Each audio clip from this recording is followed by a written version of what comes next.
نعرہ رسالت، نعرہ حیدری، نعرہ غوثیہ۔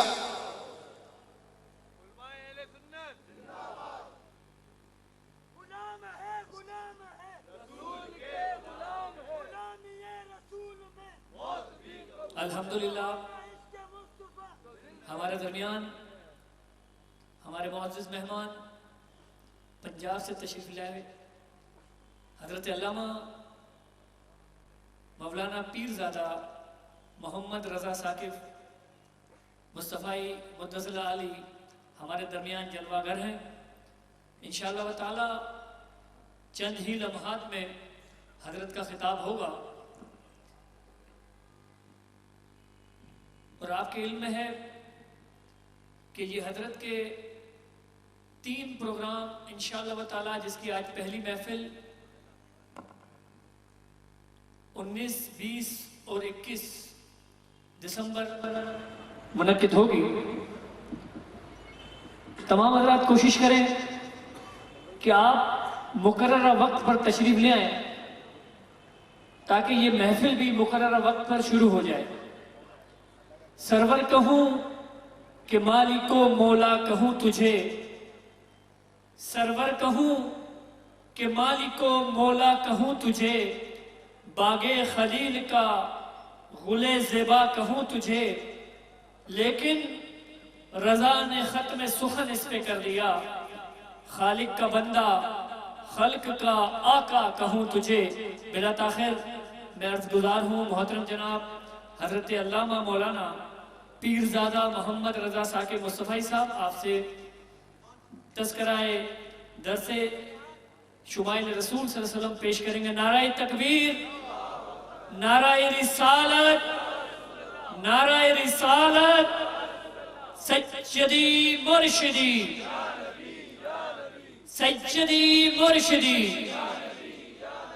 غلام ہیں غلام ہیں، غلام یہ رسول میں نہ ہو جو عشق مصطفیٰ، نبی کا جو غلام ہے، نبی کا جو غلام ہے۔ حضرت علامہ پیرزادہ محمد رضا صاحب متبرکاتہ۔ الحمدللہ رب العالمین والصلاة والسلام علی اشرف الانبیاء والمرسلین وعلی آلہ واصحابہ اجمعین۔ قال اللہ تعالی وتبارک فی القرآن المجید والفرقان الحمید حبیبہ مخبر وآمرہ ان اللہ وملائکتہ یصلون علی النبی یا ایہا الذین آمنوا صلوا علیہ وسلموا تسلیما۔ الصلاۃ والسلام علیک یا رسول اللہ وعلی آلک واصحابک یا محبوب رب العالمین۔ الصلاۃ والسلام علیک یا نبی الرحمہ وعلی آلک واصحابک یا رسول الملاحم۔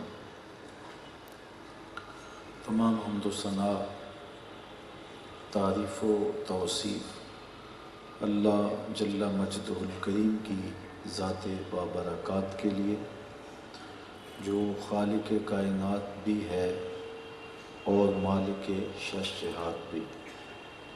اللہ جل وعلا کی حمد و ثنا کے بعد رسول رحمت، شفیع معظم، نبی محتشم، اللہ کے پیارے، امت کے سہارے، رب کے محبوب، دانائے غیوب، مالک رقاب امم، فخر عرب و عجم، والی کون و مکان، سیاہ لا مکان، سید انس و جان، سرور لالا رخاں، نیر تاباں، سر نشین مہوشاں، ماہ خوباں، شہنشاہ حسینہ، تتمہ دوراں، سر خیل زہرہ جمالاں، جلوہ صبح ازل، نور ذات لم یزل، باعث تکوین عالم، فخر آدم و بنی آدم، نیر بطحا رازدار ما اوہا شاہد ما طغا صاحب علم نشرہ معصوم آمنہ احمد مجتبیٰ حضرت محمد مصطفیٰ صلی اللہ علیہ وآلہ وسلم کے حضور ناز میں اپنی عقیدتوں، ارادتوں اور محبتوں کا خراج پیش کرنے کے بعد عالی مرتبت واجب الاحترام ذی وقار علماء کرام، محتشم سامعین، خواتین و حضرات، السلام علیکم ورحمۃ اللہ وبرکاتہ۔ ماہ نور، ماہ انور، ماہ رحمت، ربیع الاول شریف اپنی تمام توانائیوں کے ساتھ جلوہ فروز ہے اور کائنات کا ایک ایک گوشہ حضور کے ذکر کی خوشبو سے مہک رہا ہے۔ اتنا تذکرہ ہم نے کسی کا ہوتے نہیں دیکھا جتنا میرے حضور کا ہو رہا ہے۔ میرے امام نے کیا خوب کہا، فرش پہ تازہ چھیڑ چھاڑ، عرش پہ طرفہ دھوم دھام، کان جدھر لگائیے تیری ہی داستان ہے۔ گھر گھر تذکرہ میرے حضور کا ہے اور لب پہ نعتیں اور باتیں میرے حضور کی ہیں۔ کائنات کے ہر کونے میں، ہر گوشے میں حضور کی محبتوں کا چراغاں ہے۔ اہل ایمان حضور کے ذکر سے اپنے قلب اور روح کی تسکین کا ساماں کرتے ہیں۔ سچی بات یہ ہے کہ حضور کے ذکر اور حضور کے تذکرہ رحمت کو سن کر جس شخص کے سینے میں ٹھنڈ نہیں پڑتی، اس کے سینے میں دھڑکنے والا دل کسی مومن کا دل ہی نہیں ہے۔ یہ ہو ہی نہیں سکتا کہ حضور کا ذکر ہو اور قلب کو قرار نہ پہنچے۔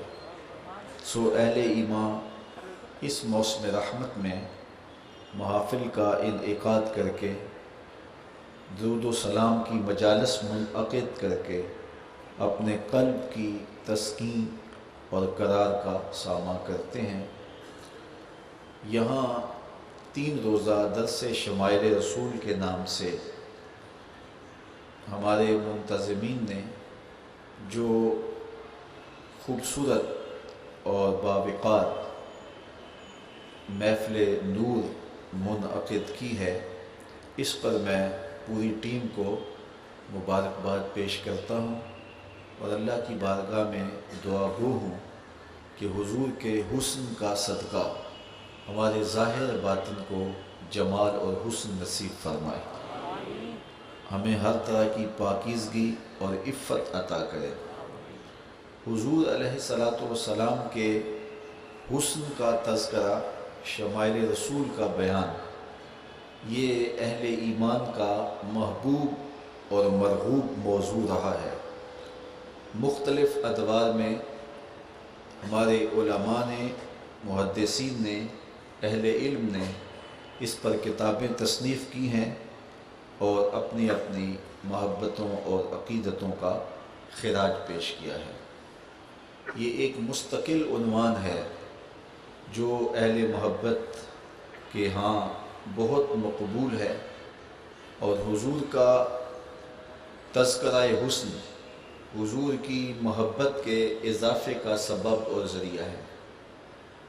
اس کا ایک فائدہ یہ بھی ہے کہ تذکرہ حسن کرنے اور سننے والوں کو حضور کے دیدار کا شوق پیدا ہوتا ہے، اور جب شوق دیدار پیدا ہو جائے تو پھر وہ دن بھی نصیب ہو جاتا ہے، وہ شب بھی آ جاتی ہے کہ رات جب سوتا ہے بندہ تو صبح جب اٹھتا ہے تو درود پڑھتا اٹھتا ہے۔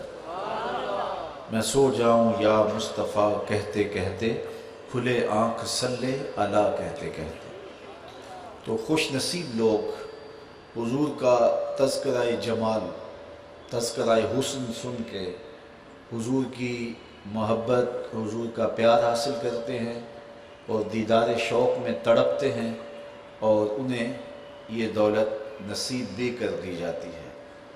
تو یہ 3 روزہ درس شمائل رسول آپ سننے کے لیے آئے ہیں، تو آپ اچھی طرح یہ نیت باندھ لیں اور اللہ کی بارگاہ میں ایک ایک لمحہ آپ کا دل دعا گو رہے کہ مالک ہم تیرے پیارے محبوب کا تذکرہ حسن سن رہے ہیں، حضور کے شمائل کا بیان ہمارے کانوں کے ذریعے روح تک اتر رہا ہے، اور ایک ایک عضو نور کا تذکرہ ہمارے لیے تسکین قلب کا ذریعہ ہے۔ میرے مالک اس تذکرہ حسن رسول کے صدقے سے ہمیں زیارت رسول کی دولت بھی مالا مال، زیارت رسول کی دولت سے بھی مالا مال فرما۔ تو یہ میری اور آپ کی دعا ہونی چاہیے۔ ہو سکتا ہے کہ مقدر جاگ پڑیں اور آنکھیں بند ہوں تو باطن کی آنکھیں کھلیں اور حضور کا دیدار نصیب ہو جائے۔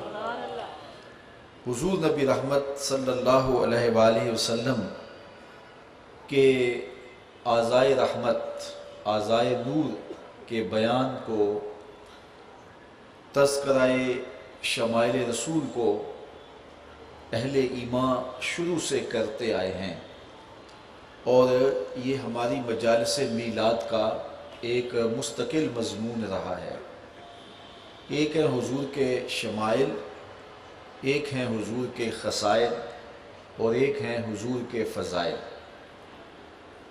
خصائل کا تعلق سیرت سے ہے، فضائل کا تعلق عظمت سے ہے، اور شمائل کا تعلق سیرت کے ساتھ حضور کی صورت سے ہے۔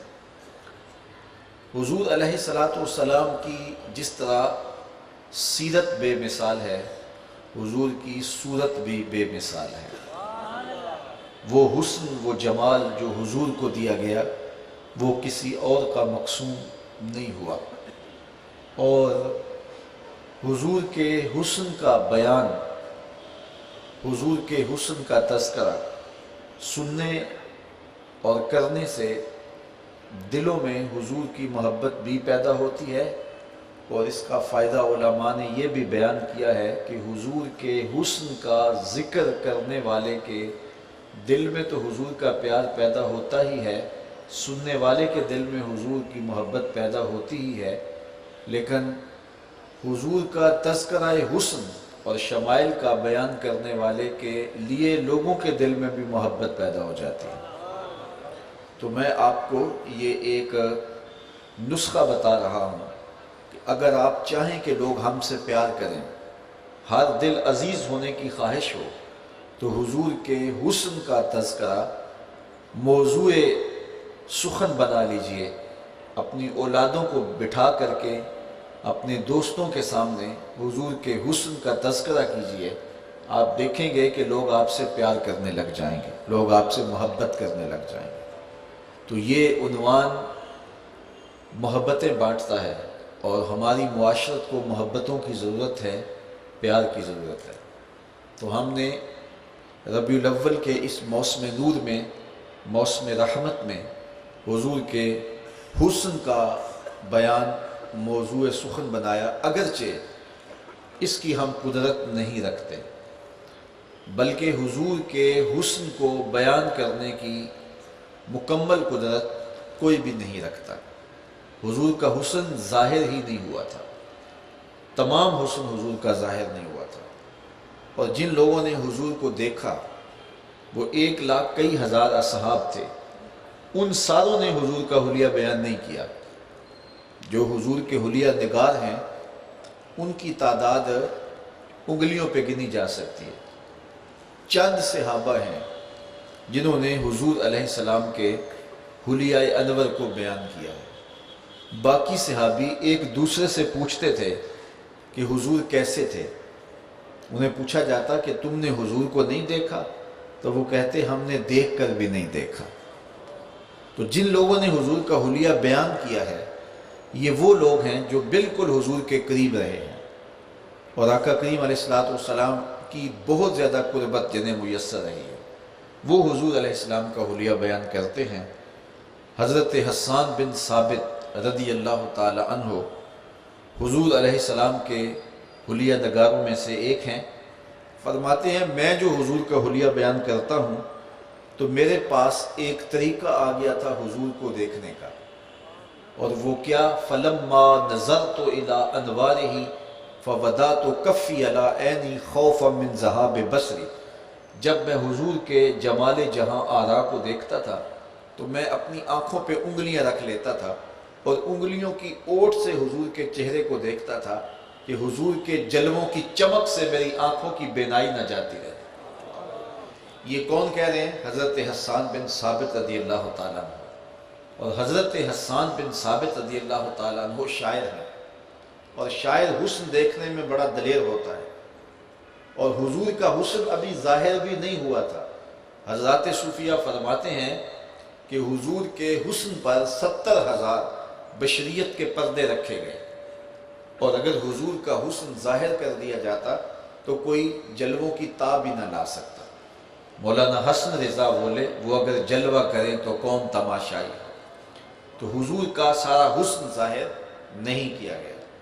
حضرت شاہ ولی اللہ محدث دہلوی علیہ رحمہ فرماتے ہیں کہ میرے والد شاہ عبد الرحیم محدث دہلوی علیہ رحمہ نے خواب میں حضور کی زیارت کی، اور یہ بات ذہن میں رکھے کہ جس نے حضور کو خواب میں دیکھا اس نے حضور کو ہی دیکھا۔ میرے اور آپ کے آقا و مولا نے ارشاد فرمایا ہے من رآنی فی المنام فقد رآنی، جس نے مجھے خواب میں دیکھا اس نے مجھے ہی دیکھا۔ شیطان خواب میں آ کر بھی حضور کی مثل ہونے کا دعویٰ نہیں کر سکتا۔ دوسری بات، حضور جس کے خواب میں آئے قصد، ارادے اور مرضی سے آئے۔ میں کسی کے خواب میں آؤں، کوئی میرے خواب میں آئے تو خواب میں میرا ارادہ نہیں ہوتا، آپ کا ارادہ نہیں ہوتا، قصد نہیں ہوتا۔ آپ مجھے خواب میں دیکھتے ہیں، میں آپ کو دیکھتا ہوں، تو آپ اگر مجھے فون کر کے پوچھتے ہیں کہ جناب آپ میرے خواب میں آئے تھے تو مجھے نہیں پتا ہوگا، اور میں اگر آپ کو پوچھوں تو آپ کو بھی پتہ نہیں ہوگا۔ لیکن حضور جس کے خواب میں تشریف فرما ہوتے ہیں قصد، ارادے اور مرضی سے تشریف لے جاتے ہیں۔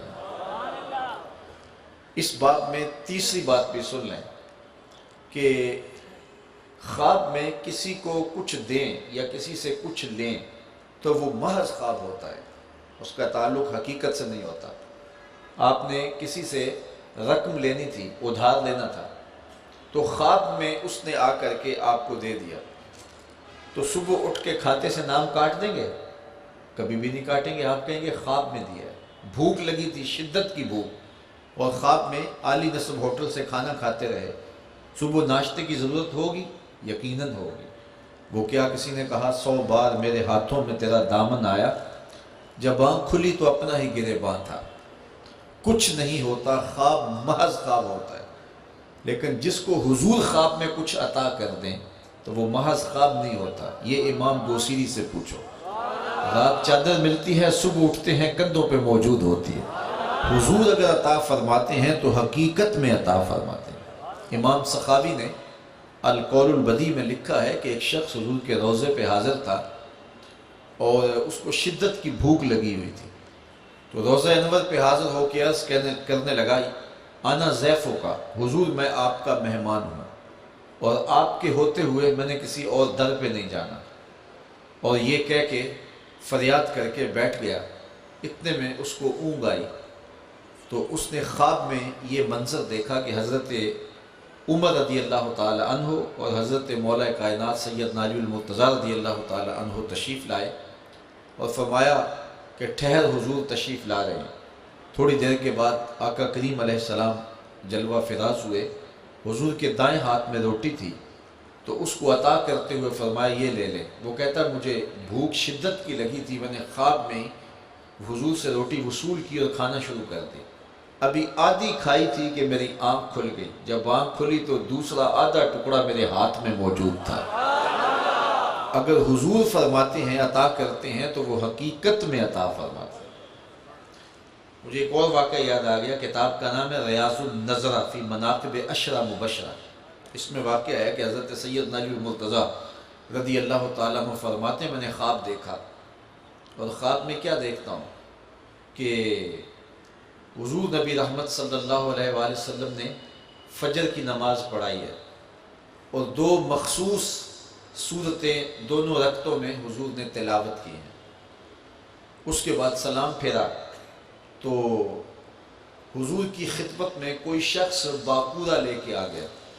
صحابہ کے باغوں میں جب پھل پکتا تھا تو پہلا پھل توڑ کے حضور کی خدمت میں پیش کرتے تھے، اور پہلے پھل کو عربی میں باقورہ کہتے ہیں۔ تو وہ کھجوروں کی شکل میں باقورہ تھا، تو حضور کی خدمت میں پیش کیا گیا، تو جو نمازی تھے حضور نے ان میں بانٹنا شروع کر دیا۔ حضرت علی المرتضیٰ رضی اللہ تعالیٰ عنہ فرماتے ہیں کہ حضور نے مجھے بھی باقی لوگوں کی طرح ایک کھجور عنایت فرمائی، اور میں نے جب اس کو کھایا خواب میں ہی، اتنا سرور آیا کہ کھجور کا اتنا مزہ کبھی نہیں آیا تھا۔ میرے دل میں آیا کہ میں حضور سے ایک کھجور اور مانگوں، لیکن ادب حیا مانے رہا کہ جب حضور نے سب کو ایک ایک کھجور دی ہے تو تمہیں دو کیوں دیں گے؟ لہٰذا میں طلب نہیں کر سکا، لیکن میرے سینے میں آرزو تھی کہ میں حضور سے ایک کھجور اور مانگ لوں۔ اسی اثناء میں میری آنکھ کھل گئی۔ فرماتے ہیں جب میری آنکھ کھلی تو کھجور کا ذائقہ میرے منہ میں موجود تھا۔ مسجد نبوی میں اذان ہو رہی تھی، میں نے وضو کیا، سنتیں پڑھی اور مسجد نبوی کی طرف چل پڑا۔ یہ حضرت عمر فاروق رضی اللہ تعالی عنہ کا دور خلافت تھا، اور میں نے جا کے نماز پڑھی تو جو صورتیں رات میں نے حضور سے تلاوت سنی تھی، حضرت عمر نے بھی انہی صورتوں کی تلاوت کی۔ میں سمجھ گیا رات والے خواب کی تعبیر مل رہی ہے۔ کبھی ایسا ہوتا ہے رات کو خواب دن کو تعبیر، جس طرح حضرت خزیمہ نے خواب دیکھا اور حضور کی خدمت میں صبح کو حاضر ہوئے اور عرض کی حضور میں نے بڑا عجیب خواب دیکھا ہے۔ کہا کیا خواب دیکھا ہے؟ کہا انی اسجد علی جبہتک، میں آپ کی پیشانی پہ سجدہ کر رہا ہوں۔ تو یہ خواب بڑا عجیب ہے۔ فاستجع رسول اللہ صلی اللہ علیہ وسلم فقال صدق رویا کا یا خزیمہ، حضور لیٹ گئے اور فرمایا خزیمہ باقی باتیں بعد میں ہوں گی، پہلے خواب کی تعبیر پوری کر لو۔ تو کبھی ایسا ہوتا ہے کہ رات کو خواب دن کو تعبیر، اور کبھی ایسا ہوتا ہے کہ خواب کی تعبیر تک پہنچنے کے لیے 40 سال لگ جاتے ہیں، اور 40 سال گزرنے کے بعد خواب کی تعبیر ملتی ہے۔ راستے میں کنان کا اندھا کنواں بھی آتا ہے، مالک ابن زغر کی قید بھی آتی ہے، اور مصر کا بازار بھی آتا ہے، اور قید خانہ بھی آتا ہے۔ 40 سال کے بعد حضرت یوسف بولتے ہیں یا ابت ھذا تاویل رؤیا من قبل، میرے باپ یہ ہے میرے خواب کی تعبیر جو میں نے بہت پہلے دیکھا تھا۔ تو خواب کی تعبیر تک پہنچنے کے لیے 40 سال لگ جاتے ہیں، اور کبھی رات کو خواب دن کو تعبیر۔ تو حضرت خزیمہ رضی اللہ تعالی عنہ نے فوراً تعبیر پا لی، تو حضرت عمر حضرت علی المرتضیٰ رضی اللہ تعالیٰ عنہ فرماتے ہیں میں سمجھ گیا کہ یہ وہ والا خواب ہے کہ رات کو خواب دن کو تعبیر۔ کہتے ہیں کہ خیر جب سلام پھیرا تو میرے دل میں آیا کہ اب باقورہ بھی آئے گا۔ واقعی کوئی شخص کھجوریں لے کے حاضر ہو گیا اور حضرت عمر بھی بانٹنے لگے۔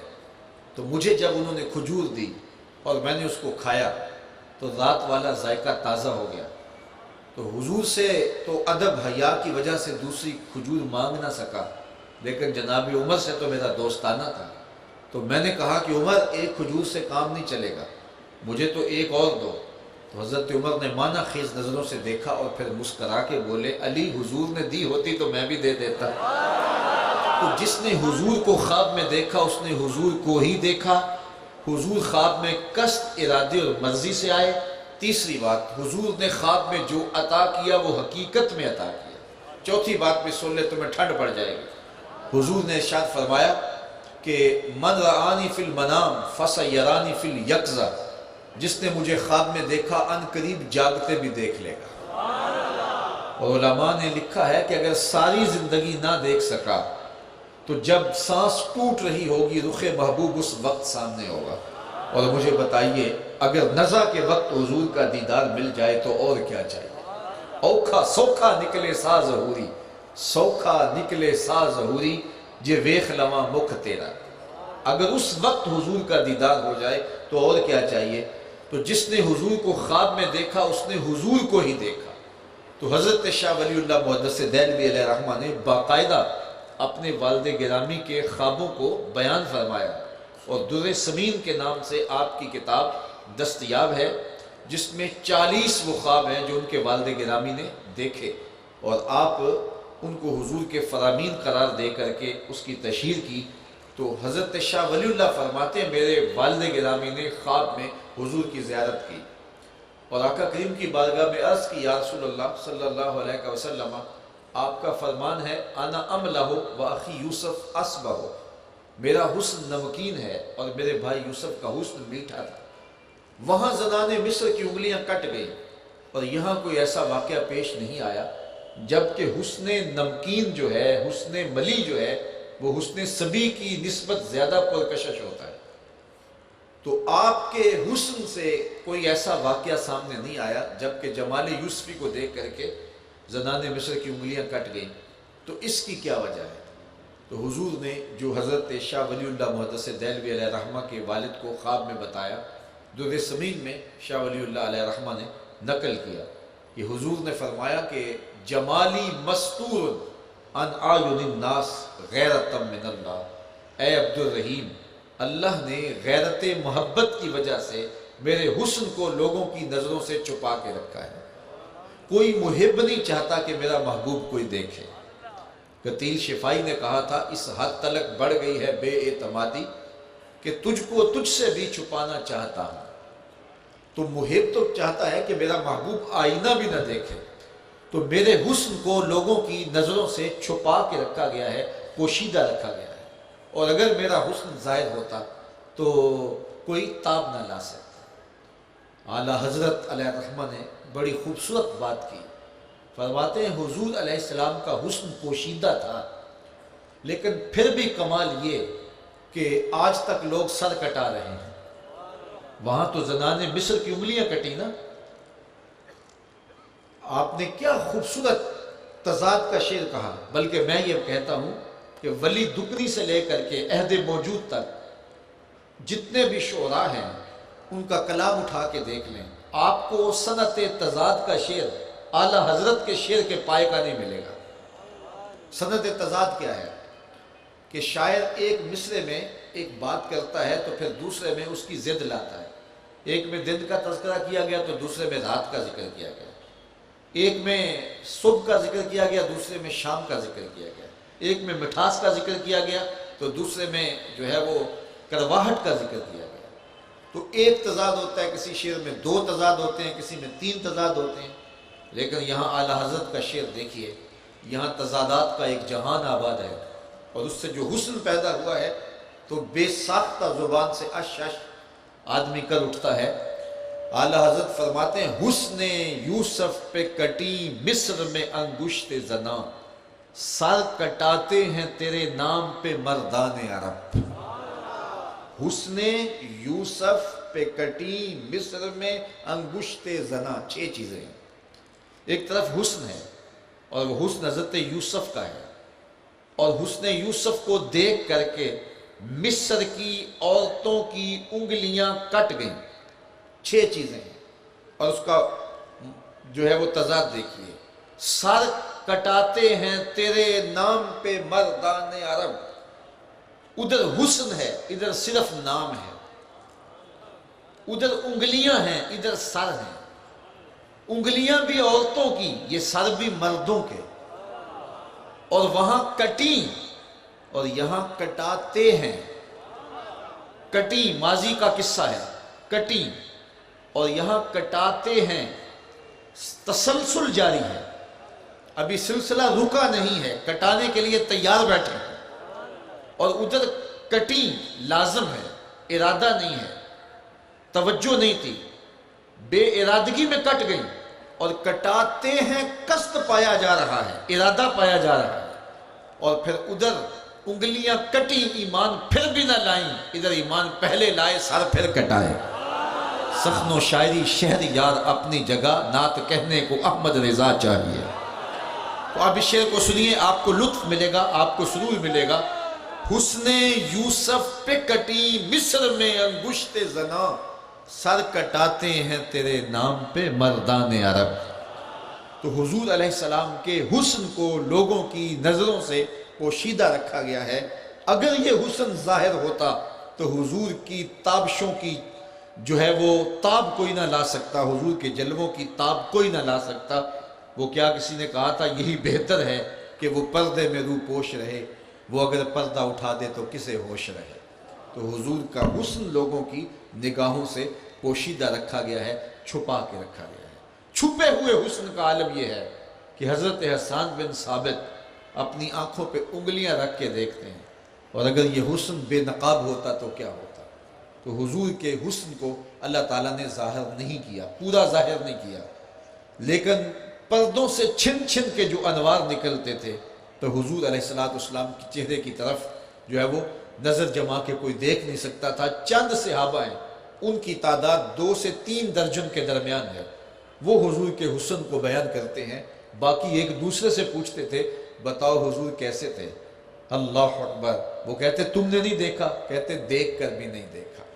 اور پھر وہ اس عنوان سے مجالس کا انعقاد کرتے اور حضور کے حسن کو بیان کرتے، اور حضور کا حلیہ بیان کرنا یہ ان کا ایک محبوب عمل تھا اور ایک خوبصورت وظیفہ تھا جس کو وہ ادا کیا کرتے تھے۔ اور انہی کے بتائے ہوئے ان شمائل سے ہمیں جو نور ملا ہے، تو اس کی روشنی میں چند باتیں حضور نبی رحمت صلی اللہ علیہ وسلم کے شمائل اور حضور علیہ السلام کے حسن کے حوالے سے ان 3 نشستوں میں آپ کے سامنے رکھی جائیں گی۔ باقی ساری زندگی بھی اس عنوان سے یا کسی عنوان سے حضور کی عظمت و شمائل یا رفعت یا خصائل کے عنوان سے بات کی جائے تو حضرت شاہ ولی اللہ محدث دہلوی علیہ رحمہ فرماتے ہیں ان کے مادے کی آخری حد عجز ہے۔ جب کوئی بھی شخص حضور کی مدح کے لیے کھڑا ہوتا ہے یا بیٹھتا ہے اس عنوان سے بات کرنے کے لیے تو کہتے ہیں آخری حد اس کی عجز ہے، ہاتھ جوڑ کے کہتا ہے کہ لا یمکن الثناء کما کان حقہ بعد از خدا بزرگ توئی قصہ مختصر اسی کی ظہوری نالے ساڈا کی بیانے او دیاں تے صفتاں دا نات خاں قرآن سورتاں سپارے رنگ نبی دے جمال دا لب کے لے آواں کتھوں سونا تیرے نال۔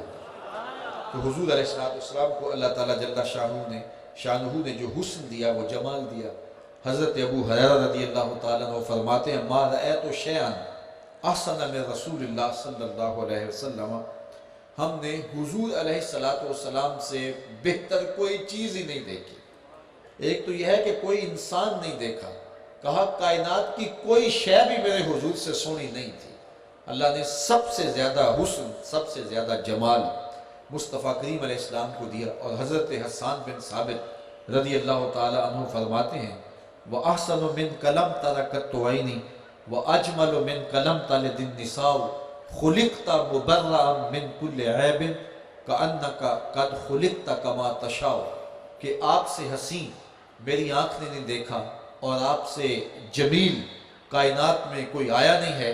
اور کہتے ہیں کیسے ہو سکتا ہے کہ اتنا سونا آج تک کسی ماں نے جنم ہی نہیں دیا۔ تو وہ حسین پیکر اور وہ خوبصورت وجود جو اللہ نے اپنے محبوب علیہ السلام کو دیا ہے، کائنات کا وہ ایک انوکھا باب ہے اور کائنات کا وہ انوکھا وجود ہے کہ جس کی نہ مثل ہے اور جس کی نہ مثال ہے۔ اللہ تعالیٰ نے اپنے محبوب علیہ السلام کو وہ حسن دیا کہ کائنات کی ہر شے سے زیادہ حضور علیہ السلام سونے تھے۔ حضرت جابر بن سمرہ رضی اللہ تعالیٰ عنہ فرماتے ہیں لیلۃ الادھیان تھی، 14ویں رات کا چاند چمک رہا تھا اور حضور لال دھاری دار یمنی چادر اوڑھ کے استراحت فرما رہے تھے، اور میں نے کبھی آسمان کے چاند کو دیکھا اور کبھی میں حضور کے چہرہ دور دیکھتا۔ پھر میں نے فیصلہ کیا فائزہ ہوا احسن عندی من القمر، میں نے کہا چاند نہیں میرے حضور ہی سونے ہیں۔ تو حضور علیہ السلام کا جمال جو تھا وہ چھا جاتا تھا، اور آقا کریم علیہ السلام جب کہیں تشریف لاتے تو حضور کے چہرے کی چمک پھیل جایا کرتی تھی۔ ام المومنین سیدہ عائشہ رضی اللہ تعالی عنہا فرماتی ہیں کہ ایک دن میں کچھ سی رہی تھی کہ میرے ہاتھ سے سوئی گر گئی، اور حضور کا گھر ہے، دیے میں جلانے کے لیے تیل بھی میسر نہیں، مالک کونین ہیں گو پاس کچھ رکھتے نہیں، 2 جہاں کی نعمتیں ہیں ان کے خالی ہاتھ میں۔ کہتی ہے میں پریشان بیٹھی تھی کہ حضور جلوہ فراز ہو گئے، تو جب حضور تشریف لائے تو سنیے ام المومنین سیدہ عائشہ رضی اللہ تعالی عنہ کی زبان سے حضور علیہ السلام کے جمال کے تذکرے میں جو لفظ نکلے۔ فرماتی ہیں کہ جب حضور تشریف لائے فتبینت العبرۃ بشعاع نور وجہہ، حضور کے چہرے سے اتنی روشنی نکلی کہ میں نے اپنی گمی ہوئی سوئی کو تلاش کر لیا۔ یہ چہرے کی چمک تھی، یہ چہرے کے انوار تھے جو پھیل جایا کرتے تھے، اور پھر حضور کا چہرہ ایسا تھا جو حضور کو دیکھتا پھر دیکھتا ہی رہ جاتا۔ آقا کریم علیہ السلام نے ارشاد فرمایا نا کہ جب بچہ پیدا ہوتا ہے تو روتا ہے، تو صحابہ نے پوچھا کہ وہ بچہ روتا کیوں ہے، اس کا سبب کیا ہے؟ تو حضور نے فرمایا کہ اس کے ساتھ ایک ہمزاد جنم لیتا ہے جو اس کی پسلیوں کو چھیڑتا ہے، جس کی وجہ سے بچہ روتا ہے۔ اس کا رونا اس کی زندگی پہ دلیل ہوتا ہے۔ جب تک بچہ روتا نہیں سارے پریشان ہوتے ہیں، پتہ نہیں زندہ پیدا ہوا ہے یا گوشت کا لوتھڑا ہے، تو اس کا رونا اس کی زندگی پہ دلیل ہوتا ہے۔ تو حضور سے پوچھا گیا، طبرانی نے موجم میں اس کو روایت کیا ہے کہ حضور بچہ روتا کیوں ہے؟ فرمایا اس کے ساتھ ایک ہمزاد ہوتا ہے جو اس کی پسلیوں کو چھیڑتا ہے، جس کی وجہ سے روتا ہے۔ تو صحابہ نے ادب سے عرض کی، حضور جب آپ آئے تھے تو آپ کے ساتھ بھی ہمزاد آیا تھا؟ فرمایا ہاں میرے ساتھ بھی آیا تھا۔ تو عرض کی حضور پھر اس نے تو کوئی ایسی حرکت نہیں کی؟ فرمایا اس نے مجھے کیا چھیڑنا تھا، اس کی نظر میرے چہرے پہ پڑ گئی۔ فلما رآنی اسلم، اور جب اس نے مجھے دیکھا تو اس نے کلمہ پڑھنا شروع کر دیا۔ امام نبہانی نے جواہر البحار میں باقاعدہ ایک باب باندھا ہے کہ حضور کا ہمزاد مسلمان ہو گیا تھا، یعنی حضور کا چہرہ ہی ایسا تھا جو دیکھتا تو وہ اش اش کر اٹھتا۔ وفد طارق یہ مدینہ شریف سے باہر پڑاؤ کرتا ہے، اور حضور سیر کرتے کرتے ادھر تشریف لے جاتے ہیں جہاں اس وفد نے قیام کیا تھا۔ آقا کریم علیہ السلام نے ان کی چراگاہ میں ایک سرخ رنگ کا اونٹ دیکھا تو حضور کو پسند آ گیا۔ جو لوگ تاریخ عرب سے آگاہ ہیں وہ اچھی طرح جانتے ہیں کہ اہل عرب سرخ رنگ کے اونٹ کو کتنی اہمیت دیتے ہیں۔ تو سرخ رنگ کا اونٹ حضور نے دیکھا تو پسند آ گیا۔ قافلے والوں کو پوچھا کہ اس اونٹ کو بیچتے ہو؟ انہوں نے بیچنا تھا یا نہیں بیچنا تھا؟ حضور نے پوچھا تو کہا بیچتے ہیں۔ میرے شیخ کہتے ہیں میں دل ویچا میں جگر ویچا جے پیارا محمد آ جاوے، نہیں میں اپنا سارا کر ویچا جے پیارا محمد آ جاوے۔ انہوں نے کہا جی ہم بیچتے ہیں۔ کتنے کا بیچتے ہو؟ کہا اتنے کا بیچتے ہیں۔ سودا طے ہو گیا۔ حضور نے فرمایا کہ میں کوئی تاجرانہ غرض سے تو آیا نہیں تھا کہ میں اس کی قیمت لے کے ساتھ آتا، میں تو ویسے آیا تھا تو تمہارا اونٹ مجھے پسند آ گیا، ایسا کرو اونٹ مجھے دے دو اور میں اپنے شہر جا کے اس کی قیمت تمہیں بھیج دیتا ہوں۔ انہوں نے کہا جی ہمیں منظور ہے۔ حضور نے اونٹ پکڑا اور شہر مدینہ کی جانب چل دیے۔ جب تک حضور نظر آتے رہے تو وہ حضور کو دیکھتے رہے۔ جب حضور نظروں سے اوجھل ہو گئے تو دل پہ ہاتھ رکھ کے کھڑے ہو گئے، اور پھر تھوڑی دیر کے بعد سکتے سے باہر آئے تو ایک دوسرے سے پوچھنے لگے یار ایک شخص آیا تم سے قیمتی اونٹ ادھار لے گیا، تم نے اس کا پتہ بھی نہیں پوچھا۔ جب کسی کو نقد سودا دیتے ہو تو اس کا پتہ پوچھنے کی آپ ضرورت محسوس نہیں کرتے ہو، لیکن اگر ادھار دیتے ہو تو یا اسے جانتے ہوتے ہو یا درمیان میں کوئی ضامن ہوتا ہے یا کوئی چیز گروی رکھ لیتے ہو۔ تو کہا ایک شخص آیا اونٹ لے گیا اور تم اسے جانتے بھی نہیں ہو، اس نے ضامن بھی کوئی نہیں دیا اور تم نے کوئی چیز بھی گروی نہیں رکھی، تو یار سب کی عقل پہ پردہ آ گیا، وہ اپنے حسن کا جادو جگا کے تمہیں مبہوت کر کے تمہارا اونٹ ہتھیا کے لے گیا، یار اس کا پتہ ہی پوچھ لیتے۔ ایک بولا یار جب وہ باتیں کرتا تھا منہ سے پھول جھڑتے تھے، میں تو اسی منظر میں کھو گیا۔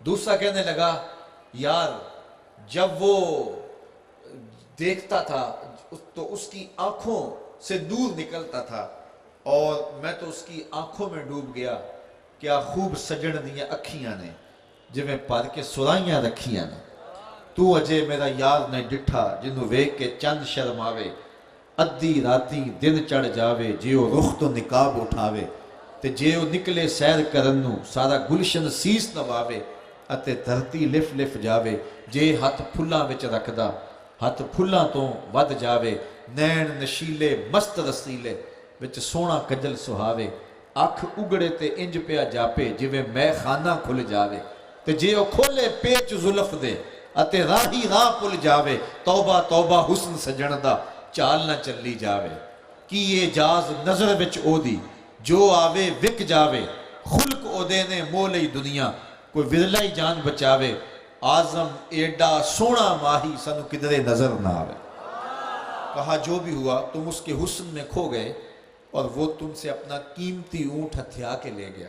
تو جب انہوں نے یہ بات کہی نا کہ قیمتی اونٹ ہتھیا کے لے گیا، تو امام زرقانی نے لکھا ہے کہ اب تک خاموش بیٹھی قافلے کے سردار کی بیوی نے خیمے کا پردہ سرکایا اور ان سے مخاطبہ کرتے ہوئے کہا انا ضامنۃ لسامان جمالکم لا یغدر بکم، خبردار اس کے خلاف بات کی تو اگر وہ قیمت نہ دینے آیا تو قیمت مجھ سے وصول کر لینا، میں اس کی ضامن ہوں۔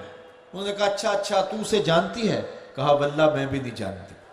تو کہا پھر ضمانت کیسے دے رہی ہے؟ کہا جب تم سودا کر رہے تھے میں نے خیمے کی اوٹ سے اس کا چہرہ دیکھا تھا، اور جس کا چہرہ اتنا سونا ہو وہ جھوٹ بول ہی نہیں سکتا۔ تھوڑی دیر کے بعد حضور کے غلام آ گئے اور کہنے لگے کہ قافلے والے کون ہیں جن سے ہمارے آقا نے اونٹ خریدا تھا؟ تو انہوں نے کہا جناب ہم ہیں۔ تو کہا حضور نے یہ کھجوریں بھیجی ہیں اور یہ تمہاری ضیافت کے لیے ہیں اور یہ تمہاری قیمت رہی۔ انہوں نے کہا قیمت تو بعد میں لیں گے، ہمیں پہلے بتا کہ اس پیارے کا ڈیرہ کہاں ہے۔ تو کہا یہ نخلستان مدینے کا جو سامنے تمہیں نظر آ رہا ہے یہی محبوب کا ڈیرہ ہے۔ امام زرقانی لکھتے ہیں سارا قبیلہ خاندان اور کاروان اٹھا اور جا کے حضور کے قدموں میں بیٹھ گیا اور ابدی سعادتوں کا نور پا لیا، تیری تک کے ادامہ میں مرید ہو گئی۔ تو چہرہ ہی اتنا سونا تھا جو حضور کے چہرے کو دیکھتا وہ دیکھتا ہی رہ جاتا۔ تو اللہ تعالیٰ نے اپنے محبوب کو وہ حسن دیا، وہ جمال دیا اور وہ خوبصورتی دی کہ جس کی کوئی مثل نہیں۔ حضور کے چہرہ انور کے حسن کے عنوان سے انشاءاللہ ہم ترتیب سے جب اعضاء کا ذکر کریں گے تو اس عنوان سے بات ہوگی۔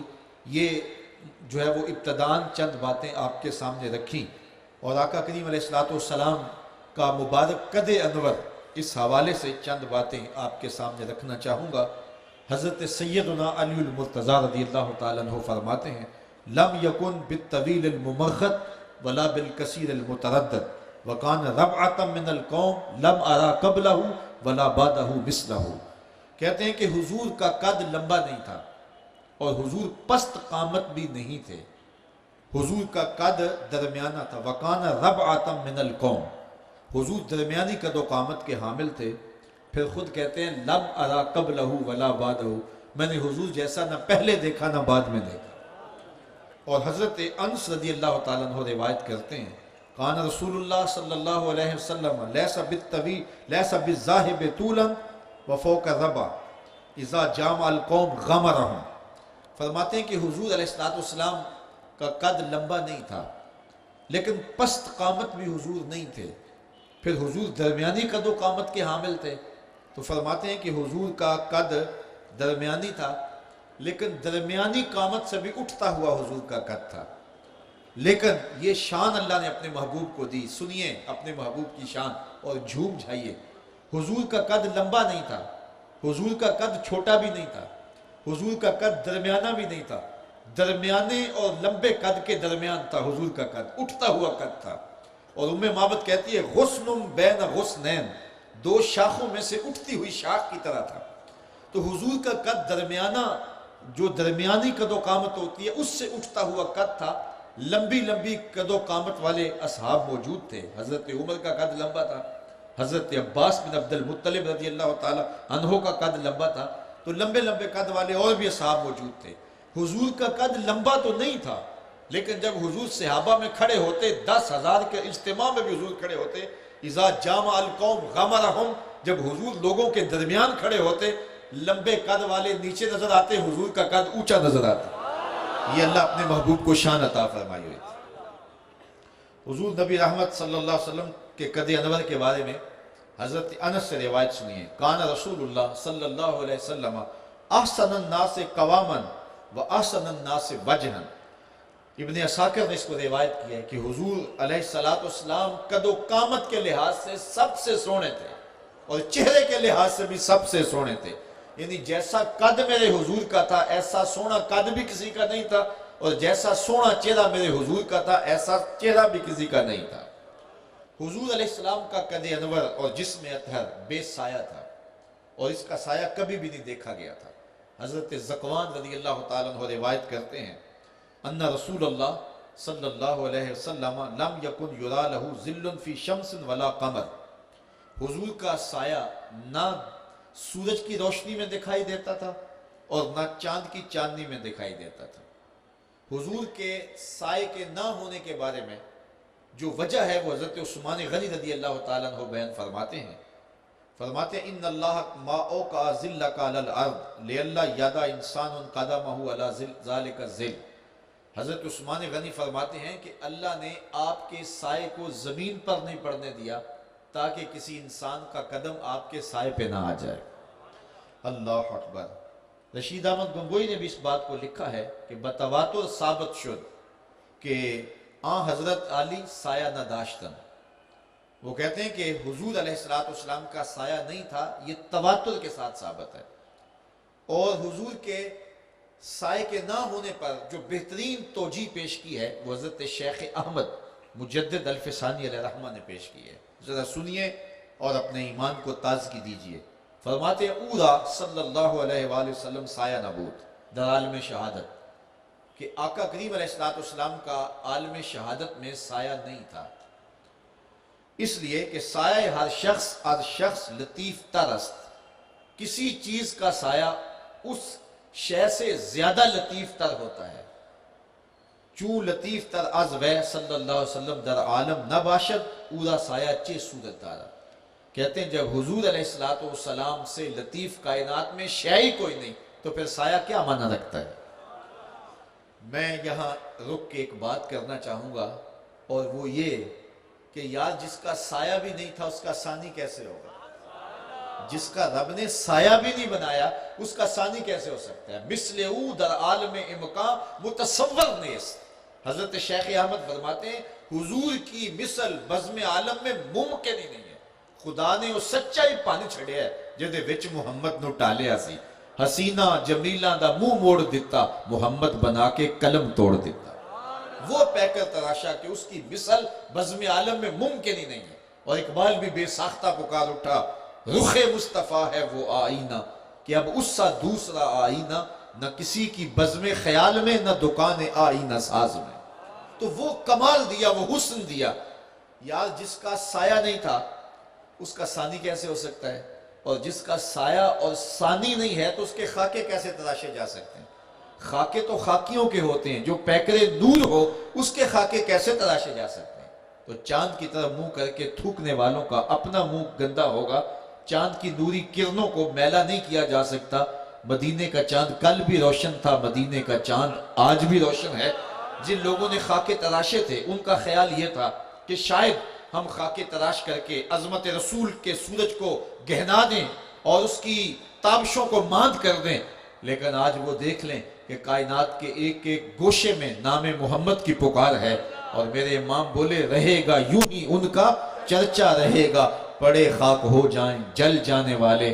آج وہ مٹ گئے، ان کا نشان مٹ گیا، لیکن میرے مصطفیٰ کا تذکرہ کل بھی باقی تھا، میرے رسول کا تذکرہ آج بھی باقی ہے، اور ہر آنے والا دن حضور کی عظمتوں کے ڈنکے بجاتا چلا آئے گا۔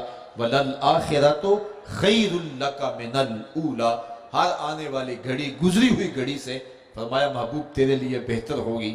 ہم نے جب سے ہوش سنبھالی ہے ہر اچھی قدر کو پامال ہوتے دیکھا ہے، ہر اچھائی نیچے جاتے دیکھیے، احساس، مروت، محبت، بھائی چارے، ہر اچھی قدر ہم نے پامال ہوتے دیکھی ہے، لیکن ہم نے جب سے ہوش سنبھالی ہے ذکر رسول کو اوپر جاتے دیکھا ہے۔ کیوں؟ اس لیے کہ اچھی قدروں کو بحال رکھنا ہماری ذمہ داری تھی جو ہم نبھا نہیں سکے، اور محبوب کی عظمتوں کے جھنڈے اونچے رکھنا یہ رب کا ذمہ کرم تھا۔ تو ہر شے فنا کی طرف ہے اور زوال کی طرف جاری ہے، لیکن محبوب کا ذکر بلند سے بلند ہوتا چلا جا رہا ہے، اور یہ ذکر کبھی بھی نیچا نہیں ہوگا، اس لیے کہ اس کی رفت کا ذمہ اللہ نے اپنے ذمہ کرم پہ لیا ہے۔ تو اللہ تعالیٰ نے اپنے محبوب علیہ السلام کے بدن اطہر کا سایہ بھی نہیں بنایا تھا۔ حضور کا قد و قامت، حضور کا جسم انور، آقا کریم علیہ السلام کا جسم رحمت، جسم نور اتنا پاکیزہ تھا، لا یجلس الذباب علی جسدہ، حضور کے جسم پہ کبھی مکھی نہیں بیٹھتی تھی۔ آقا کریم علیہ السلام مختون پیدا ہوئے، جب پیدا ہوئے تو ختنہ شدہ پیدا ہوئے، مقطوع السرہ پیدا ہوئے، حضور ناف بریدہ پیدا ہوئے۔ آقا کریم کے جسم انور کا سایہ نہیں تھا، اور حضور علیہ السلام فرماتے ہیں میری آنکھیں سوتی ہیں، دل نہیں سوتا، دل جاگ رہا ہوتا ہے۔ حضور علیہ السلام کے بدن سے پسینہ نکلتا تھا تو وہ خوشبودار ہوتا تھا، بلکہ حضور جن گلیوں سے گزر جاتے تھے صحابہ ڈھونڈ لیتے تھے کہ حضور ادھر سے گزرے ہیں، اور پسینے کی خوشبو اور مہک فضاؤں میں بس جایا کرتی تھی۔ آقا کریم علیہ السلام کی بغلیں بے بال بھی تھیں، اور جسم کی دیگر رنگت کی طرح حضور کی بغلوں کا رنگ تھا۔ انسانی بدن میں جو بغلیں ہوتی ہیں وہ باقی جسم سے رنگ میں مختلف ہوتی ہیں اور ان میں بال ہوتے ہیں۔ اللہ نے اپنے محبوب کو وہ نفاست عطا فرمائی ہے، بدنی نفاست، کہ حضور علیہ السلام کی بغلیں بے بال بھی تھیں اور اس کی رنگت بھی تبدیل شدہ نہیں تھی، باقی بدن کے مطابق چمکدار، جس طرح چاندی کی ڈلیاں ہوتی ہیں اس طرح حضور علیہ السلام کی مبارک بغل تھی۔ اس حوالے سے جب ہم تفصیل سے آگے حضور کی اعضاء کا ذکر کریں گے تو آپ یہ بات سن سکیں گے۔ حضور کا لعاب پاکیزہ تھا، اور حضور کے لعاب کی برکات بھی آپ اگلی نشستوں میں سنیں گے۔ حضور کے فضلات پاک امت کے حق میں طاہر تھے، پاکیزہ تھے۔ جب حضور کہیں بول و براز کے لیے تشریف لے جاتے تو وہاں جا کر کے دوبارہ جب دیکھا جاتا تو وہاں کوئی ایسی چیز نہ ہوتی بلکہ کستوری کی خوشبو آ رہی ہوتی، زمین ان کو نگل جاتی اور وہاں سے مہک اور خوشبو آ رہی ہوتی۔ بعض طبیعتیں اس سے بوجھ محسوس کرتی ہیں کہ فضلات کس طرح پاک تھے، تو میں اس کی ایک سادی سی مثال دیا کرتا ہوں کہ حضور کا مبارک باطن اور بطن اتنا پاکیزہ تھا کہ ہم جب غذا کھاتے ہیں تو جب وہ ہمارے تاریک معدے میں جاتی ہے تو وہ بدبودار اور متعفن ہو جاتی ہے، لیکن حضور کا معدہ پر نور تھا، وہاں جا کر کے بھی جو ہے وہ پر نور ہی رہتی تھی۔ اور اس کی ایک سادہ مثال آپ عملی زندگی میں دیکھ سکتے ہیں کہ عام مکھی جب کوئی چیز جو ہے وہ کھاتی ہے پھر اس کو اگلتی ہے تو جراثیم پھیلاتی ہے، گندگی اور غلاظتیں پھیلاتی ہے، لیکن مکھیوں میں سے ایک مکھی شہد کی ہے، اور جب وہ کوئی چیز چوستی ہے، کوئی رس لیتی ہے، اس کے اندر کو رب نے اتنا ستھرا کیا ہوا ہے کہ جب وہ اگلتی ہے تو وہ غذا بھی ہے، دوا بھی ہے، شفا بھی ہے۔ یار ایک مکھی کے اندر کو رب نے اتنا پاک رکھا ہے، اور پاکی کیوں ہے اس مکھی کو کہ یہ میرے مصطفیٰ پہ درود پڑتی ہے، تو جو مکھی مصطفیٰ پہ درود پڑے اس کا اندر اتنا پاک ہوتا ہے تو مصطفیٰ کا باطن کتنا پاک ہوگا۔ تو حضور کے فضلات بھی امت کے حق میں پاک ہیں۔ حضور کو کبھی بلغم نہیں آئی، دن کی روشنی میں اور رات کی تاریکی میں حضور برابر دیکھتے تھے۔ تو اللہ نے اپنے محبوب کو منزہ اور مطہر اور پاکیزہ رکھا ہے، اور اللہ نے اپنے محبوب کو ایک ایسا نور اور ایسا نورانی بدن اور وجود دیا ہے کہ جو دیکھتے تھے وہ اشش کر اٹھتے تھے۔ مولانا حسن رضا نے کہا علیہ رحمہ نے کہ دیکھنے والے کہا کرتے ہیں اللہ اللہ، یاد آتا ہے خدا دیکھ کے صورت تیری۔ اب آئیے ہم حضور علیہ السلام کے اعضائے انور کے حوالے سے کچھ باتیں کرتے ہیں۔ حضور علیہ السلام کے مبارک قدمان نور حضرت عبداللہ بن بریدہ رضی اللہ تعالی عنہ روایت کرتے ہیں، سنیے کتنی خوبصورت بات کی۔ کان رسول اللہ صلی اللہ علیہ وسلم احسن البشر قدما، کہتے ہیں کائنات میں جتنے سونے قدم میرے حضور کے تھے اتنے سونے قدم کسی کے نہیں تھے۔ حضور علیہ السلام کے مبارک قدم پر گوشت تھے اور نرم تھے، گداز تھے، ملائم تھے اور خوبصورت اور سفید تھے۔ حضور نبی رحمت صلی اللہ علیہ وسلم کے قدمین کے بارے میں ہند بن ابی حالہ، یہ حضور کے حلیہ نگاروں میں سے ایک ہیں، اور حضرت ابو ہریرہ رضی اللہ تعالیٰ عنہ اور حضرت انس رضی اللہ تعالیٰ عنہ فرماتے ہیں کان النبی صلی اللہ علیہ وآلہ وسلم شسن القدمین، اور ایک روایت میں مسیح القدمین کے لفظ ہیں، یہ امام ترمذی نے روایت کیا ہے اس کو۔ تو حضور کے قدم نازک تھے، گداز تھے، خوبصورت تھے اور کوئی گوشت تھے۔ حضور علیہ السلام کے جو تلوے مبارک تھے، قدموں کے جو تلوے تھے، اس کے بارے میں دو طرح کی روایات آتی ہیں۔ حضرت ابو ہریرہ رضی اللہ تعالیٰ عنہ اور دیگر حضرت ہند بن ابی حالہ رضی اللہ تعالیٰ عنہ فرماتے ہیں کہ لیس لہا اخمس، حضور کے مبارک تلووں میں گہرائی نہیں تھی، اور ایک روایت میں آتا ہے کہ اخمسان، ان میں گہرائی تھی۔ تو دو طرح کی روایتیں ہو گئیں، تو بالکل یہ متضاد ہیں۔ بعض روایات میں کہ حضور کے تلووں میں گہرائی تھی اور بعض میں کہ حضور کے تلووں میں گہرائی نہیں تھی، تو اس کی تطبیق کیسے ہوگی؟ علماء نے کہا کہ حضور کے تلووں میں تھوڑی سی گہرائی تھی، لیکن جنہوں نے کہا ہے کہ گہرائی نہیں تھی وہ بھی سچ کہتے ہیں۔ وہ کس طرح؟ اس لیے کہ جنہوں نے حضور کے ڈائریکٹ قدموں کو دیکھا، تلووں کو دیکھا، انہوں نے یہ کہا کہ اخمسان ان میں گہرائی تھی۔ جنہوں نے حضور کے تلووں کو ڈائریکٹ نہیں دیکھا بلکہ جہاں حضور کے قدم لگے اس جگہ کو دیکھا، تو حضور جب قدم رکھتے تھے تو پورے زور سے رکھتے تھے اور حضور علیہ السلام کے قدم کا نشان پورا پڑتا تھا، تو اس لیے وہ سمجھے کہ گہرائی نہیں ہے تبھی نشان پورا پڑتا ہے۔ لیکن محدثین نے یہاں ایک اور بڑی خوبصورت بات کی ہے، وہ کہتے ہیں رب نے یہ بھی نہیں چاہا کہ حضور کے قدموں کے نشان بھی نامکمل ہوں، نشان بھی رب نے پورے رکھے، بلکہ حضور جب کسی پتھر کے اوپر قدم رکھتے تھے تو وہ قدم پتھر کے اندر دھنس جاتے تھے، اور پوری دنیا کے اندر ایسے پتھر موجود ہیں جنہوں نے حضور علیہ السلام کے قدموں کو جو ہے وہ محفوظ کر لیا ہے، نشانات کو محفوظ کر لیا ہے۔ سلطان قاتیبائی نے اس دور میں 20,000 دراہم کے اندر ایک پتھر خریدا تھا، اور جس پتھر میں حضور کے قدموں کے نشانات موجود تھے، اور ساری زندگی اس کو اپنے پاس رکھا، اور جب فوت ہونے لگے تو انہوں نے وصیت کی کہ یہ پتھر جو ہے وہ میری قبر کے سرہانے لگانا۔ اور حضرت امام خفاجی علیہ رحمہ فرماتے ہیں کہ وہ اب بھی ان کی قبر کے سرہانے لگا ہوا ہے۔ تو اہل محبت جو ہے وہ ان کے تلووں اور ان کے قدموں کو جو ہے وہ اس کے حسن کو بھی بیان فرماتے ہیں۔ اللہ اکبر، وہ تلوے جن تلووں کو جبریل امین چومتے رہے۔ جب معراج کی شب حضور علیہ السلام کی خدمت میں جبریل حاضر ہوئے تو حضور علیہ السلام استراحت فرما رہے تھے، اور اندر سے جو ہے وہ دروازہ بند تھا، تو جبریل عرض گزار ہوئے مالک تیرا محبوب تو سو رہا ہے تو اب کیا کروں؟ تو کہا کہ تو دستک نہیں دینی کہ تیرے لیے میرا محبوب اٹھ کے دروازہ کھولے، بلکہ تو چھت میں سوراخ کر اور وہاں سے گزر کے محبوب کے قدموں میں بیٹھ جا۔ اور جبریل امین نے ایک سوراخ کیا اور وہاں سے سمٹ کے حضور کے قدموں میں جا کے بیٹھا۔ یہاں ایک بات کہنا چاہوں گا کہ جبریل کے 600 نوری پر ہیں، ایک پر کھولے تو شرق سے لے کے غرب تک پھیل جائے، اور ایسے 600 پر، پھر جسم کتنا بڑا ہوگا۔ لیکن معراج کی شب حجرہ ام ہانی میں چھوٹے سے سوراخ سے سمٹ کے اندر آیا۔ قیامت تک آنے والے عاشقوں کو بتایا کہ محبوبوں کے در پہ جاؤ تو چھوٹے ہو کے جاؤ، وہاں اپنی گڑائیاں چھوڑ کے جایا کرو، تیرے ہندیاں سندیاں محبوبہ میں کافر ہوں ماں جے میں ہوں ماں۔ اپنے وجود کی نفی کرنے سے کچھ ملتا ہے۔ تو جبریل جا کے حضور کے قدموں میں بیٹھ کے حضور استراحت فرما رہے ہیں، جاگ رہے ہیں پاسباں یار ہے خواب ناز میں۔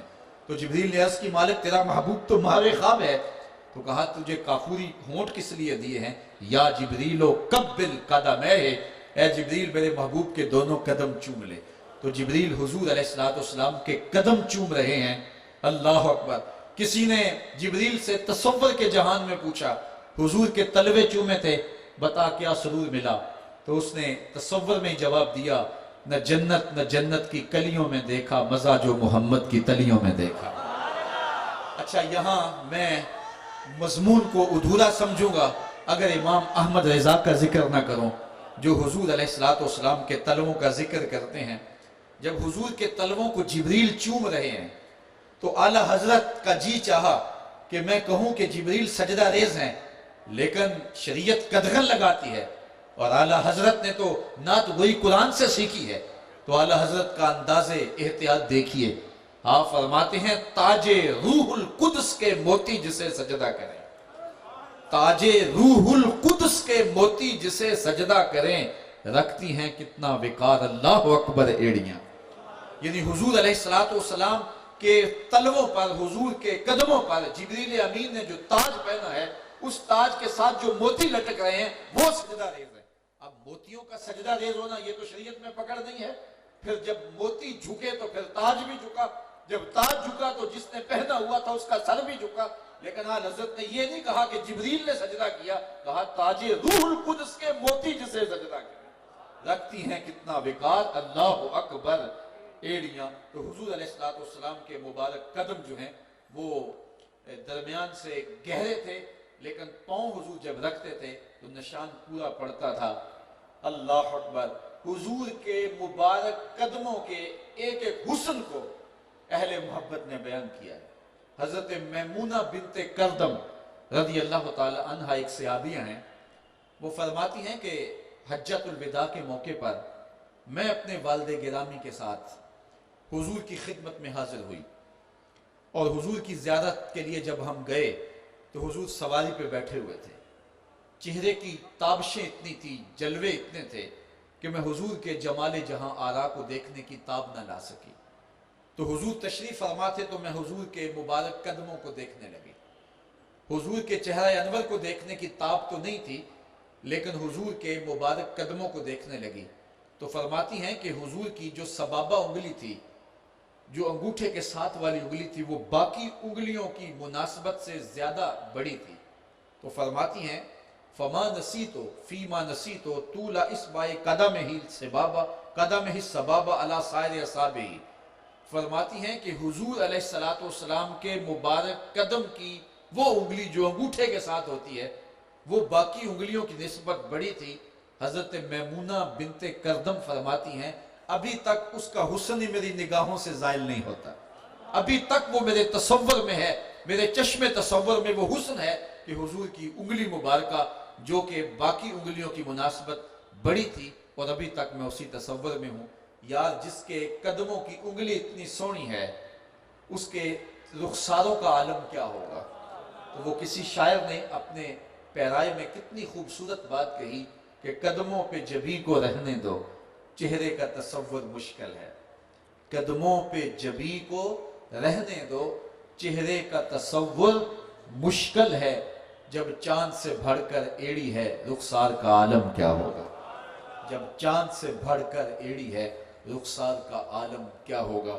حضور علیہ السلام کے پائے انور، حضور کی پنڈلیاں اور حضور کے گھٹنے مبارک، حضور کی ناف نور اور حضور علیہ السلام کا بطن اطہر، حضور کا سینہ بے کینہ، حضور کے مبارک بازو، حضور کے پہلو، حضور کے ہاتھوں کی انگلیاں اور حضور کی مبارک گردن اور حضور علیہ السلام کی مبارک آنکھیں، حضور کی پیشانی اور حضور کا سر انور اور حضور علیہ السلام کے دیگر اعضاء کا تذکرہ انشاءاللہ آپ ترتیب کے ساتھ سنتے رہیں گے۔ کل دوبارہ آپ سے ملاقات ہوگی۔ ہمارے ہاں تو ویسے وہاں معمول ہے کہ ہم جو پروگرام کرتے ہیں وہ عشاء کی نماز کے فوراً بعد شروع کرتے ہیں اور 1.5 گھنٹے کے اندر اس کو اختتام تک لے جاتے ہیں۔ لیکن کراچی کا تھوڑا سا ماحول مختلف ہے کہ یہاں لوگ رات لیٹ جاگنے کا مزاج رکھتے ہیں، لیکن چلو کچھ تھوڑا سا میں آپ کے مزاج پر آ جاتا ہوں اور کچھ تھوڑا سا آپ میرے مزاج پہ آ جائیں۔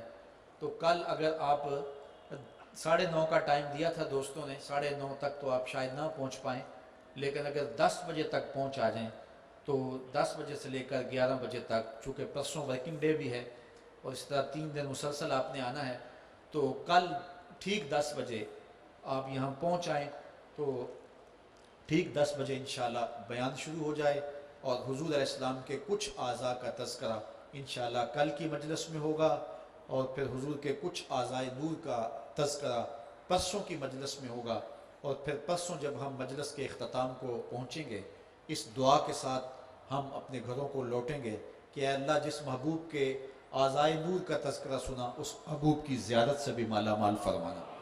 میں آپ سب لوگوں کا شکر گزار بھی ہوں اور اللہ کی بارگاہ میں دعا گو بھی ہوں کہ اللہ تعالیٰ اس مجلس نور کی برکتوں سے دیدار رسول نصیب فرمائے۔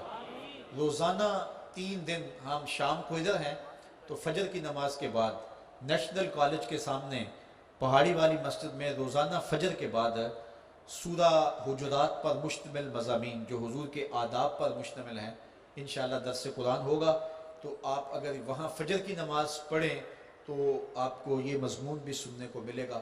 اللہ آپ کو اپنی رحمتوں کے سائے میں رکھے، دنیا آخرت کی بہاریں ہمارا مقسوم کرے۔ کی محمد سے وفا تو نے تو ہم تیرے ہیں، یہ جہاں چیز ہے کیا لوح و قلم تیرے ہیں، وآخر دعوانا ان الحمدللہ۔ تمام بھائیوں سے گزارش ہے 2 منٹ کے لیے تشریف رکھیں۔ ایک آپ کے لیے خوشخبری ہے، جو بھائی کھڑے ہو گئے ہیں میں ان سے مؤدبانہ گزارش کروں گا کہ آپ 2 منٹ کے لیے تشریف رکھیں۔ آپ کے لیے ایک بہت بڑی خوشخبری ہے۔ الحمدللہ یہ اللہ تبارک و تعالیٰ کا ہم پر کروڑ احسان کہ اس نے ہمیں اتنی پیاری اور پرنور محفل میں شرکت کرنے کی توفیق عطا فرمائی اور ہمیں حضور علیہ السلام کا حسن و جمال کا تذکرہ سننے کی توفیق عطا فرمائی۔ انشاءاللہ وہ دن بھی آئے گا، کیا خبر آج ہی کی شب ہو اور دیدار مصطفیٰ کی دولت نصیب ہو جائے۔ الحمدللہ آپ کے لیے بہت بڑی خوشخبری ہے۔ اس سے پہلے ایک ضروری اعلان کرنا میرے لیے بہت ہی ضروری ہے کہ آج دنیا میں ہر شخص کی خواہش ہوتی ہے، اگر وہ کاروبار کر رہا ہے تو اس کی خواہش ہوتی ہے کہ میرے پاس بہترین کاروبار ہونا چاہیے، اور اگر وہ نوکری کر رہا ہے تو اس کے لیے بھی اس کی خواہش ہوتی ہے کہ میں بہترین نوکری کروں، دنیا کی بہترین نوکری جو ہے وہ میرے پاس ہو۔ تو اب آپ ہی مجھے بتائیے کہ جس کو قرآن کی نوکری نصیب ہو جائے اس سے بڑھ کر خوش نصیب کون ہوگا؟ قرآن سے بڑھ کر، جس کو قرآن کی نوکری نصیب ہو جائے اس سے بڑھ کر خوش نصیبی کس کو حاصل ہو سکتی ہے؟ تو یقیناً جو اللہ تبارک و تعالیٰ نے حضرت صاحب کو مقام و مرتبہ عطا فرمایا ہے، اور آپ جو درس قرآن کے پیغام کو دنیا کے کونے کونے میں خالی لفظی طور پر نہیں کہہ رہا بلکہ حقیقت میں پریکٹیکلی دنیا کے کونے کونے میں اس درس قرآن کے پیغام کو لے کر جا رہے ہیں اور اس کی روشنی پھیلا رہے ہیں، اس کی خوشبو پھیلا رہے ہیں، تو یقیناً اس میں آپ بھی اور میں بھی، ہم سب بھی ایک بالکل ادنا سے خادم کی حیثیت سے اپنا حصہ ملا سکتے ہیں۔ وہ کیسے کہ آج دور جو ہے وہ سوشل میڈیا کا ہے، واٹس ایپ کا ہے، فیس بک کا ہے۔ آپ کو میں ایک نمبر دے رہا ہوں، یہ آپ نے سب نے اپنے اپنے موبائل میں سیو کرنا ہے۔ اگر آپ اپنے اپنے موبائل کو نکال لیں اور ہاتھ کے ہاتھ سیو کر لیں تاکہ آپ بھولیں گے نہیں، ورنہ ہو سکتا ہے کہ اگر آپ سوچیں کہ میں یہ بعد میں سیو کر لوں گا تو شاید یہ آپ پھر سیو نہ کر سکیں۔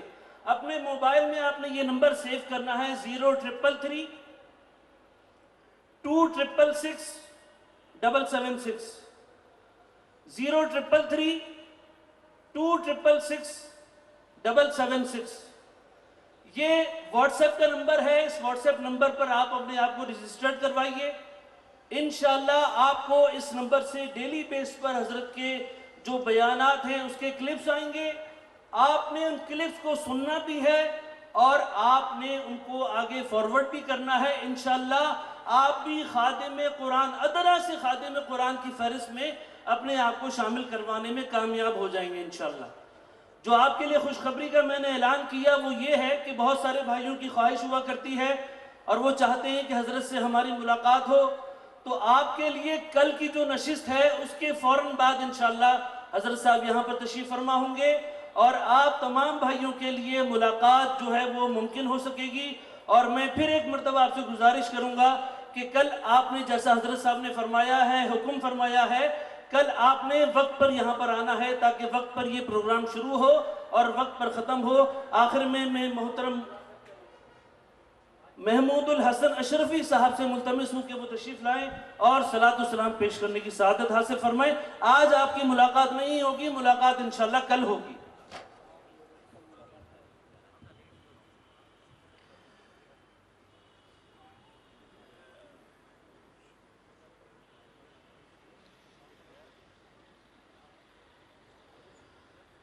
مولاي صل وسلم دائما أبدا على حبيبك خير الخلق كلهم مولاي صل وسلم دائما أبدا على حبيبك خير الخلق كلهم سلام اس پر کہ جس نے بے کسوں کی دستگیری کی، سلام اس پر کہ جس نے بادشاہی میں فقیری کی، سلام اس پر کہ جس کے گھر میں چاندی تھی نہ سونا تھا، سلام اس پر کہ ٹوٹا بوریا جس کا بچھونا تھا، سلام اے آمنہ کے لال اے محبوب سبحانی، سلام اے فخر موجودات فخر نوع انسانی، تیری صورت تیری سیرت تیرا نقشہ تیرا جلوہ، تبسم گفتگو بندہ نوازی بندہ پیشانی، تیرا در ہو میرا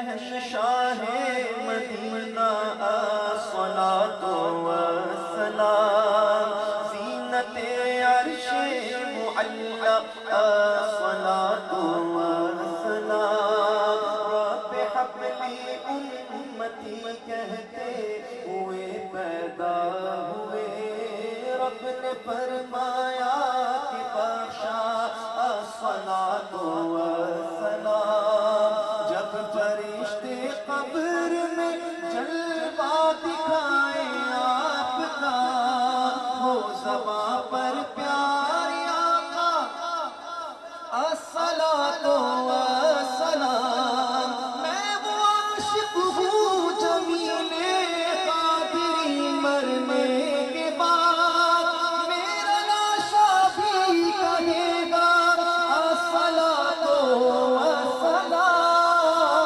هو الحبیب الذی ترجى شفاعته، هو الحبیب الذی ترجى شفاعته، لكل هول من الأهوال مقتحم، مولاي صل وسلم دائما أبدا على حبيبك خير كلهم، سحر کا وقت تھا، معصوم کلیاں مسکراتی تھی، ہوائیں خیر مقدم کے ترانے گنگناتی تھی، ابھی جبریل اترے بھی نہ تھے کعبے کے منبر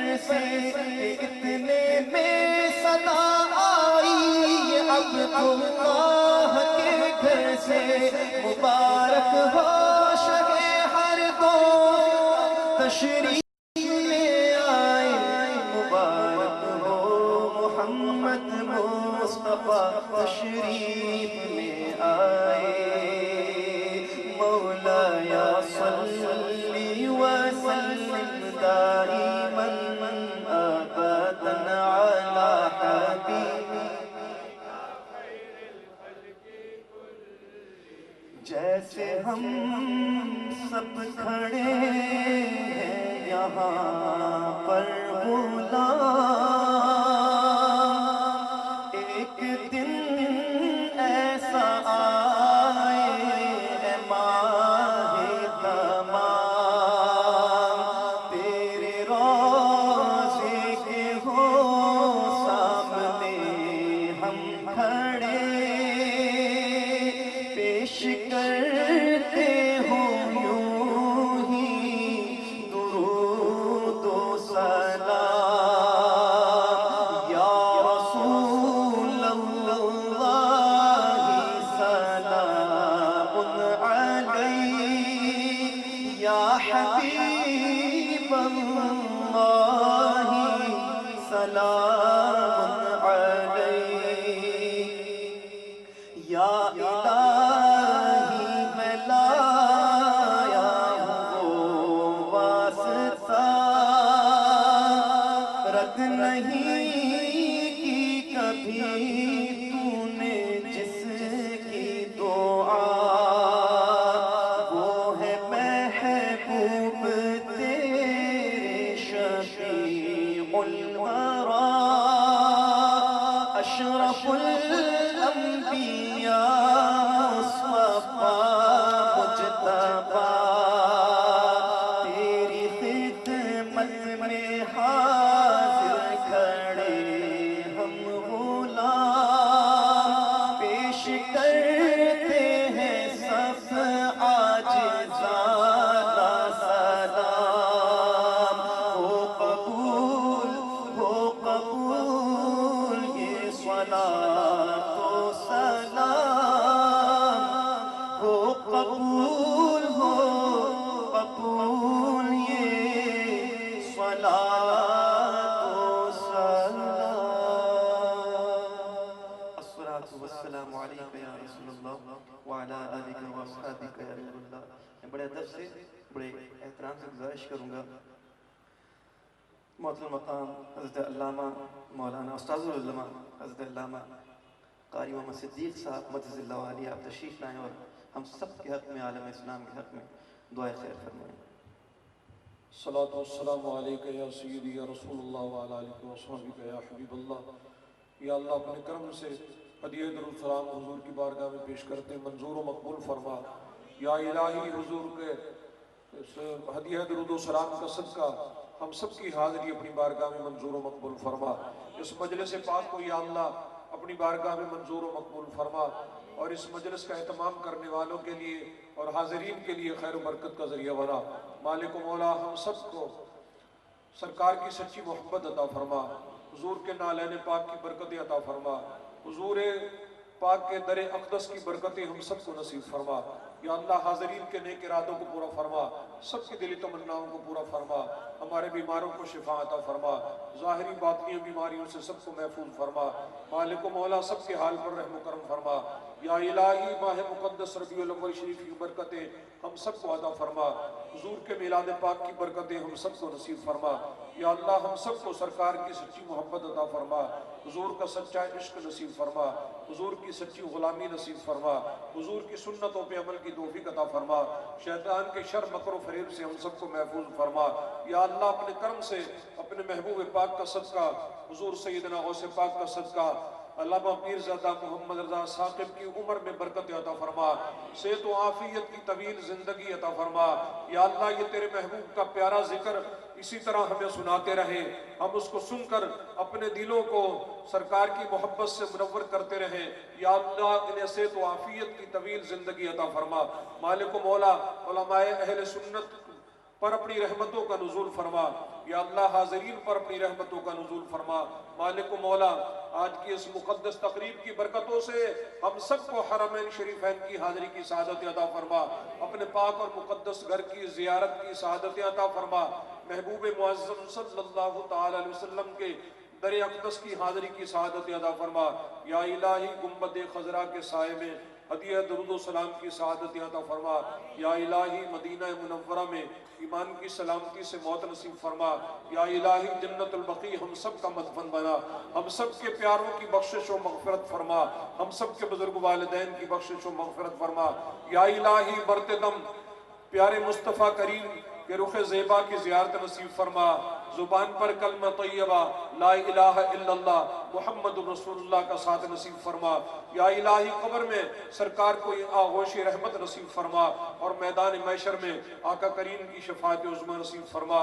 اللہم ربنا تقبل منا انکا انت السمیع العلیم وتب علینا انکا انت التواب الرحیم۔ ان اللہ وملائکتہ یصلون علی النبی یا ایہا الذین آمنوا صلوا علیہ وسلموا تسلیما۔